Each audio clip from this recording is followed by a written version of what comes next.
नमस्कार, आप देख रहे हैं क्राइम तक। मैं हूं अश्विनी सिंह। साउथ इंडिया से एक खबर सामने आई। आपको बता दें कि तमिलनाडु के कृष्णागिरी डिस्ट्रिक्ट से एक लड़की के साथ कुछ खौफनाक कांड को अंजाम दिया गया है। दरअसल ये कांड का खुलासा तब होता है जब 1 महीने से भी ज़्यादा का समय हो जाता है। लड़की स्कूल जाने से कतराती है। इस पर माँ उससे पूछती है तो वो रीज़न बताती है जो आप भी सुनेंगे तो दंग रह जाएंगे। ये मामला गवर्नमेंट स्कूल से जुड़ा हुआ है, जहां पर 13 साल की बच्ची स्कूल जाने से 3 जनवरी से ही कतरा रही थी। एक बच्ची अपने घर में कोने में पड़ी हुई थी। उसकी माँ कहती है कि स्कूल जाने पर, इस पर बच्ची कहती है कि स्कूल नहीं जाएगी। 3 जनवरी की ये खबर है। बच्ची की माँ इस पर पूछती है, सवाल करती है कि आखिर तुम स्कूल क्यों नहीं जाना चाहती। इस पर वो 13 साल की बच्ची वो खुलासा करती है जो सुनकर आपके रोंगटे खड़े हो जाएंगे। दरअसल मामला तमिलनाडु से जुड़ा हुआ है। तमिलनाडु के कृष्णागिरी डिस्ट्रिक्ट का मामला है, जहां पर एक ऐसी खौफनाक वारदात को अंजाम दी गई थी, और वो भी गवर्नमेंट स्कूल में गवर्नमेंट टीचर के द्वारा, और 13 साल की बच्ची के साथ गैंगरेप जैसी वारदात की गई थी। नमस्कार, आप देख रहे हैं क्राइम तक। मैं हूं अश्विनी सिंह। दरअसल जनवरी की बात है। 3 जनवरी का दिन था जब बच्ची स्कूल जाने के लिए अपनी माँ से कहती है कि वो स्कूल नहीं जाएगी। इस पर माँ उससे सवाल करती है तो बच्ची पहले तो कुछ नहीं बोलती, लेकिन इसके बाद वो खुलासा करती है अपने साथ हुए उस आपबीती का, जो सुनकर एक माँ दंग रह जाती है और वो समझ नहीं पाती कि आखिर इस बच्ची का क्या कसूर था और इस बच्ची के साथ ऐसा कोई कैसे कर सकता है। अब जब माँ के सामने बात आती है तो वो अपने परिवार में बताती है, जिसके बाद वो लोग ये मामला दबाने की कोशिश करते हैं। वो सोचते हैं कि अगर बाहर जाएंगे तो हो सकता है परिवार की और उनकी बेटी की बेइज्जती हो। इस सब को सोचते हुए वो अपने घर में उस बच्ची को दबा लेते हैं, और बच्ची जब मना करती है स्कूल जाने से तो परिवार वाले भी उससे जोर जबरदस्ती नहीं करते कि वो स्कूल जाए। लगभग 1 महीने से भी ज़्यादा का समय हो जाता है। अब जो प्रिंसिपल होते हैं उन्हें खबर जाती है कि जो 8वीं क्लास की एक बच्ची है, माइनर गर्ल है, वो स्कूल नहीं आ रही। अब प्रिंसिपल डिसाइड करते हैं कि उनके परिवार को स्कूल बुलाए। प्रिंसिपल स्कूल में परिवार वालों से मिलने के लिए कहते हैं कि आपकी बेटी 1 महीने से नहीं आ रही है, क्या आपको खबर है इसकी। इस पर माँ और परिवार वाले जो खुलासा करते हैं, जो बताते हैं, वो सुनकर प्रिंसिपल भी अपना सिर पकड़ लेते हैं। दरअसल बता दें कि माँ ने प्रिंसिपल के सामने जो बयान दिया, जिसमें बताया कि उनकी बेटी 3 जनवरी के बाद से ही स्कूल आना नहीं चाह रही थी।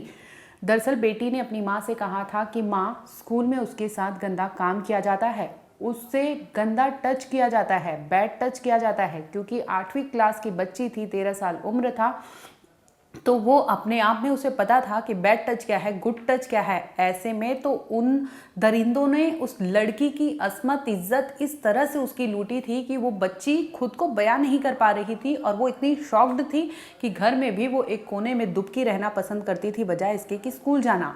तमाम चीज़ें माँ जो उनकी बेटी के साथ आप बीती हुई थी, जो बेटी ने सुनाई थी, हूबहू प्रिंसिपल के सामने वो बातें रखती है, जिसमें बताती है कि उनके स्कूल के ही टीचर, जिस स्कूल में वो बच्ची पढ़ती थी 8वीं क्लास में, उस स्कूल के ही 3 टीचर थे जो इस लड़की को टारगेट किए थे। इसके बाद उस लड़की के साथ पहले गंदा टच किया जाता है, बैड टच किया जाता है। जब लड़की इसका विरोध करती है तो उसे डराया धमकाया जाता है, और इसके बाद एक एक कर उन तीनों दरिंदों ने इस लड़की का शिकार किया, इस लड़की के साथ गंदा काम किया। 13 साल की बच्ची, जिसे कोई खबर नहीं थी इस तरह से अपराध उसके साथ होने वाला है, और वो बच्ची के साथ वो तमाम चीज़ें होती रही, और वो चिल्लाती चीखती रही, लेकिन किसी को कोई फ़र्क नहीं पड़ा, भनक तक नहीं लगी, और ये मामला दबा का दबा रह गया। बता दें कि इसके बावजूद एक महीने की ये वारदात है, इसके बावजूद वो स्कूल में जो टीचर थे वो बेखौफ होकर आते थे, और दूसरी ओर जो बच्ची थी जिसके साथ वारदात, इतनी जघन्य अपराध को अंजाम दिया गया था, वो बच्ची सिहर गई थी, डर गई थी, और वो अपनी माँ को चिपक कर रहा करती थी घर में, घर से बाहर नहीं निकल पा रही थी। उस ट्रॉमेटाइज्ड कंडीशन में वो बच्ची थी। लेकिन दूसरी ओर जो 3 दरिंदे थे वो बेखौफ होकर वहाँ जाते हैं, स्कूल में पढ़ाते हैं और अपना काम पूरा करते हैं, इसके बाद घर लौट जाते हैं।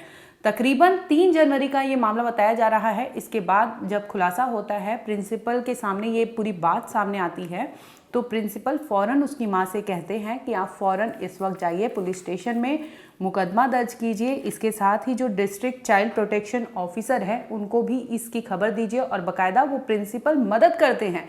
बजाय इसके कि स्कूल की रेपुटेशन ख़राब होगी, स्कूल के ही टीचर है, बदनामी होगी, वो वहाँ पर उस माँ का, उस पीड़ित परिवार का साथ देते हैं, उस बच्ची का साथ देते हैं, जिसके बाद बिना कहे वो फ़ौरन कहते हैं कि आप जाइए पुलिस स्टेशन में ये मुकदमा दर्ज कराइए। जिसके बाद जो माँ, पीड़ित की माँ होती है, वो बारगुर ऑल विमेन पुलिस स्टेशन है वहाँ पहुँचती हैं, वहाँ पर जाकर एफआईआर दर्ज कराती है, जिसके तहत पॉक्सो एक्ट के तहत भी मामला दर्ज किया जाता है और तीनों टीचर के खिलाफ बाकायदा रिपोर्ट की जाती है, क्योंकि बच्ची ने जिस तरह से बयान दिए थे और माँ को जिस तरह से उसने अपनी आपबीती सुनाई थी, इन तमाम चीज़ों को लेकर पुलिस भी सुनवाई करती है। जिसके बाद पुलिस मामला दर्ज करती है और पॉक्सो एक्ट के तहत भी मुकदमा दर्ज कर लिया जाता है। दूसरी ओर बता दें कि क्योंकि बच्ची ट्रॉमेटाइज थी, जिस तरह से उसके साथ 13 साल की बच्ची थी, उसे कुछ समझ नहीं था, लेकिन हैवान दरिंदे जो उसे शिक्षा दे रहे थे, जो उसे ट्रेंड कर रहे थे, जो आने वाले भविष्य को सुधार रहे थे, बना रहे थे, उसे एक अच्छा एक शेप दे रहे थे। लेकिन आप सोचिए कि किस तरह से वो दरिंदे जो खुद शिक्षा दे रहे थे, जो लर्निंग फेज में बच्ची थी, उसकी आबरू से खेलते हैं और उस बच्ची पर क्या बीती होगी। मात्र 13 साल उम्र है और उस बच्ची को कुछ समझ और कुछ इतना पता भी नहीं होगा, लेकिन ये दरिंदे वहाँ रुकते नहीं हैं, उसे टारगेट किया जाता है। इसके बाद स्कूल में ही उसके साथ दरिंदगी होती है और उसे डरा धमका कर घर जाने के लिए कहा जाता है, जिसके बाद बच्ची स्कूल जाने से ही कतराने लगती है। उसे लगता है कि उसका घर महफूज है, घर में रहना उसे सेफ लगता है, बजाय इसके कि स्कूल में जहाँ पर शिक्षक जो होते हैं उसे टीच करते हैं, टीचिंग देते हैं, लेकिन वो वहाँ जाने से कतराती थी, जिसके बाद मामला सामने आता है।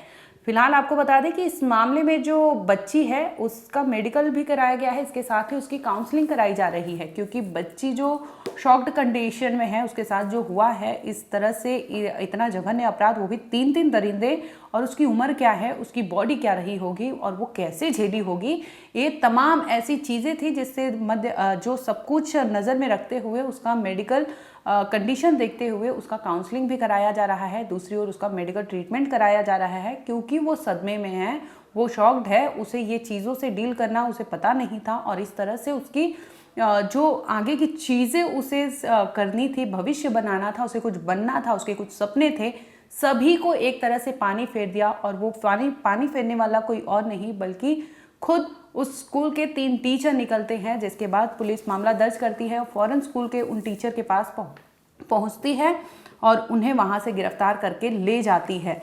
और बता दें कि इस मामले में जो शिक्षा अथॉरिटी होती है वो तीनों टीचर को सस्पेंड कर दिया गया है। इसके साथ ही इन तीनों आरोपियों को कोर्ट में पेश किया गया था, जिसके बाद उन्हें 14 दिन की कस्टडी और बढ़ा दी गई है और पुलिस अब पूछताछ करेगी। दूसरी ओर जो 8वीं क्लास की बच्ची है उसे मेडिकली ट्रीटमेंट दिया जा रहा है, मेडिकल हॉस्पिटलाइज्ड है बच्ची, उसका ट्रीटमेंट किया जा रहा है। इसके साथ ही वो जिस तरह से मेंटल ट्रॉमा से डील कर रही है उसके लिए काउंसलिंग लगाई गई है, ताकि वो बच्ची कुछ अच्छे से, मतलब जो भी टैकल है, जो चीज़ें उसके साथ हुई है, हैवानियत हुई है, उससे ओवरकम कर सके, क्योंकि ये बहुत बड़ी बात है। और वो भी उस उम्र में जब वो एडोलसेंस के उम्र में थी, बढ़ती उम्र थी, उसे सपने, सारी चीज़ें सच करने थे और उस समय में उसके साथ ऐसी हैवानियत की गई कि वो ताउम्र इस सपने को भुलाए नहीं भूल सकती जो उसके साथ गलत काम हुआ है। बता दें कि जो डिस्ट्रिक्ट है वहाँ के लोग भी सड़कों पर उतरे हैं। जो लगातार पंचमपल्ली एरिया है वहाँ के लोग सड़कों पर उतरे हैं, प्रोटेस्ट की गुहार लगा रहे हैं, क्योंकि इस तरह से अगर शिक्षा संस्थान जहाँ पर बच्चों को आगे पढ़ने की, आगे बढ़ने की होड़ में सिखाई जाती है, उनको तमाम ऐसी चीज़ें दी जाती है जिससे वो अपना भविष्य अच्छा शेप दे सके, अपने भविष्य को निखार सके, लेकिन अगर उसी स्कूल संस्थान में अगर ऐसा कुछ होता है तो पेरेंट्स जाए कहाँ, बच्चे जाएं कहाँ और कहाँ वो बच्चे महफूज हैं, ये खुद अपने आप में सबसे बड़ा सवाल है। क्योंकि स्कूल में पढ़ाई के लिए भेजा गया था, उसे अपना भविष्य बनाने के लिए भेजा गया था, लेकिन जिस तरह से भविष्य बनाने के बीच में ही अगर जो पढ़ाने वाले जो शिक्षक होते हैं वो ही इस तरह से इस कदर लड़की की अस्मत से खेल जाए, उसकी इज्जत लूट ले और भरे वहाँ पर स्कूल में और बिना बेखौफ हुए, क्योंकि इतने लोग होते हैं, एडमिनिस्ट्रेशन है, इसके बावजूद उन्हें डर नहीं लगता, ना लॉ एंड ऑर्डर का डर लगता है, और वो उसी स्कूल में उस बच्ची के साथ गंदा खेल खेलते हैं और उसे डराते धमकाते हैं, जिसके बाद वो अपने घर चली जाती है। बजाय इसके कि कंप्लेन दे, वो वहाँ चुप्पी साध लेती है, क्योंकि इस तरह से उसे मेंटली ट्रॉमेटाइज किया गया था।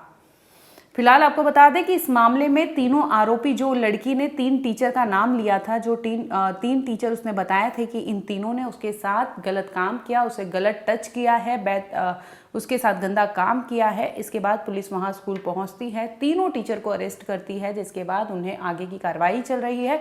दूसरी ओर जो बच्ची है उसका हॉस्पिटल में अभी भी ट्रीटमेंट चल रहा है और उसकी मेडिकल काउंसलिंग भी की जा रही है, ताकि वो हील हो पाए, वो इन सब चीज़ों को भुला सके। हालांकि ये ताउम्र चीज़ें हैं, इतना आसान नहीं होगा उस बच्ची के लिए, लेकिन फिर भी गवर्नमेंट हो, टीचर हो या स्कूल वाले हो, चाहे फिर पुलिस हो, लगातार इस परिवार की मदद कर रही है।